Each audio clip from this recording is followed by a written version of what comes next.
Nakiisang tanggapan ni Maguindanao del Norte at Cotabato City Congresswoman Bay Dimple Mastura sa unang araw ng Misa de Gallo sa pamamagitan ng simpleng handog na mainit na kape para sa mga mananampalatayang Katoliko bilang pakikiisa at malasakit sa nalalapit na Kapaskuhan. Ang kwentong Misa de Gallo mula kay Jen Garcia. Bagamat simple ang handog, ayon sa pahayag ng tanggapan ni Congresswoman Bay Dimple Mastura, malalim ang mensahe nito na sa diwa ng Pasko, ang malasakit at pagkakaisa ang tunay na nagpapainit sa puso ng bawat isa.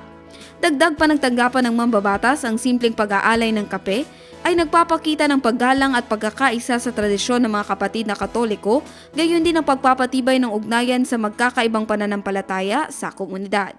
Jen Garcia, iMinds, Philippines.